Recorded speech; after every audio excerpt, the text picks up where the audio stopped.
Wherever you go, whatever you do, throw a little at it. Omax, Vest and Briefs. Mettupalayam அரசு போக்குவரத்து பணிமனையில் பட்டியலின அதிகாரி பயன்படுத்திய அறைக்கு சாதியத்தீட்டு கழிப்பதாக கூறி சாணம் பூசி முழுகிய விவகாரத்தில் தேசிய தாழ்த்தப்பட்டோர் ஆணையம் தமிழக அதிகாரிகளுக்கு சம்மன் அனுப்பியுள்ளது. இதுகுறித்த கூடுதல் தகவல்களை செய்தியாளர் செந்தில்குமார் வழங்க கேட்கலாம். செந்தில்குமார், தற்போது இந்த சம்பவம் தொடர்பாக தேசிய தாழ்த்தப்பட்டோர் ஆணையம் தமிழக அதிகாரிகளுக்கு சம்மன் அனுப்பியுள்ளது. இதுகுறித்த கூடுதல் தகவல்களை பதிவு பண்ணுங்க.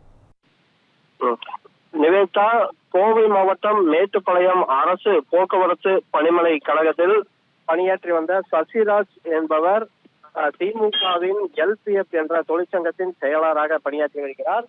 அவர் கடந்த வாரம் அங்கு மேலாளராக, அதாவது அரசு போக்குவரத்து கழகத்தின் மேலாளராக பணியாற்றி வந்த மேலாளருக்கு சாதிய ரீதியாக தீண்டாமையை ஏற்படுத்தியதாக குற்றச்சாட்டானது எழுந்தது. அங்கு மேலாளராக பணியாற்றி வந்தவருக்கு அவர் தாழ்த்தப்பட்ட ஜாதியை சார்ந்தவர் என்பதன் காரணமாக அவரை பணியிட மாற்றம் செய்யப்பட்டதுடன் அவர் பணியாற்றிய அந்த வளாகத்தை சாதிய ரீதியாக கூறி தீட்டி கழிப்பது என்ற அடிப்படையில் அவர் பணியாற்றிய இடங்கள் முழுவதுமாக சாணியால் பூசி மொழிகி அவரை அவமானப்படுத்தி வெளியேற்றப்பட்டதாக கூறப்பட்டது.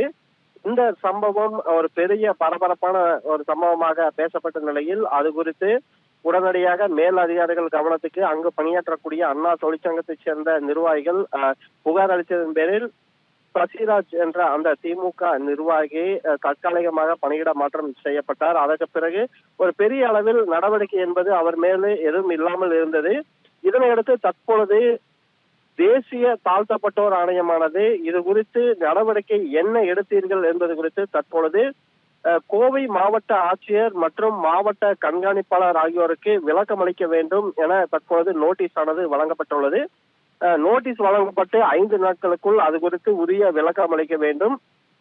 குற்றம் சாட்டப்பட்ட சசிராஜ் மீது என்ன வழக்கு பதிவு செய்யப்பட்டுள்ளது, அவர் மீது இதுவரை என்னென்ன மாதிரியான நடவடிக்கைகள் நீங்கள் எடுத்துள்ளீர்கள் என்பது குறித்து உடனடியாக 5 நாட்களுக்குள் தங்களுக்கு எழுத்துப்பூர்வமாக விளக்கம் அளிக்க வேண்டும் என தற்பொழுது தேசிய தாழ்த்தப்பட்டோர் ஆணையமானது நோட்டீஸ் ஆனது வழங்கியுள்ளது. நிவேதா.